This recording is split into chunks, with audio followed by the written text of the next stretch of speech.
Hi, my name is Tyler Patching. I'm a co-founder and CEO of the Journey Wilderness program. In this video today, I'd like to share with you a little bit more about who I am and what it is that the Journey Wilderness does just a little bit differently than other wilderness programs. As for myself, my dad took me into the wilderness. He was a scoutmaster, I was a scout, and so were my brothers. He taught us to enjoy being in wild places. And that joy led me to fields that allowed me to work in the wilderness. Being a fly fishing guide, being a backcountry snowmobile guide, these were all things that I was able to engage in as a young man and build my wilderness background. In the off season, I would work with troubled teens, and this was a uniquely challenging proposition for me. These kids were difficult. They were from all kinds of backgrounds, but they were fun, and they were just a joy to work with. Even in the difficult moments, there was still so much reward working with those kids that I feel lucky to have found a way to combine the two worlds, a wilderness with kids, and being able to share with them what happens in the wilderness and how that can improve their prospects in life and improve and change the direction that they're going. In doing that, I wanted to increase the knowledge that I had with the wilderness. I wanted a more solid foundation on what it is that we do in the wilderness, and so it pushed me to literature, to books. And what I found was that there was a large volume of authors that were around as much as 140 years ago that were doing the same thing. And they weren't only doing it with themselves, they were actually doing it with teens as well. And it was such a surprise to me to see that there were so much literature written on there. It seems like it's almost forgotten. I had never seen anything like this, and was profoundly affected by the writings of George Washington Sears, Ornez Mook, and Thomas Seton, and Daniel Beard, and the writings of Lewis and Clark.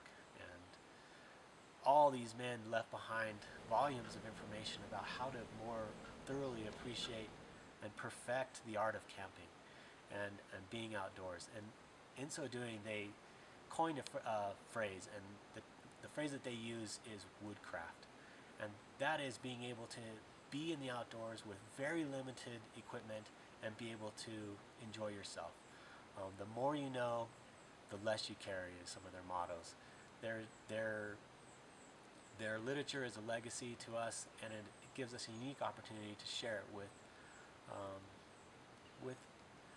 with our students that I'm sure have no idea that it exists. And so this is the unique angle that the Journey Wilderness is taking.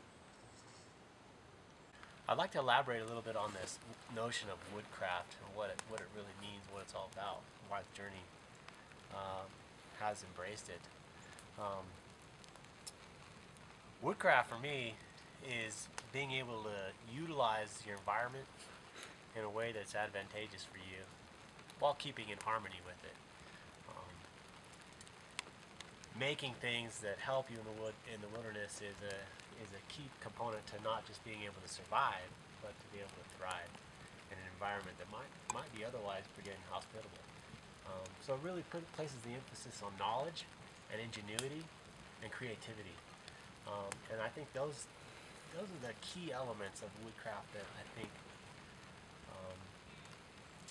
help the students at the Journey Wilderness to take what they've learned in woodcraft when they go home, to be able to look around them in their environment, to utilize the resources that they have at their ability, and not take for granted those things that they have.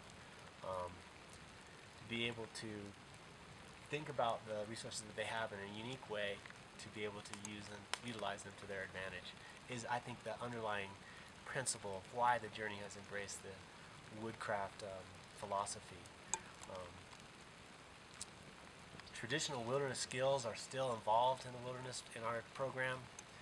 We still do hand drills and bow drills and teach all the basics when it comes to wilderness skills.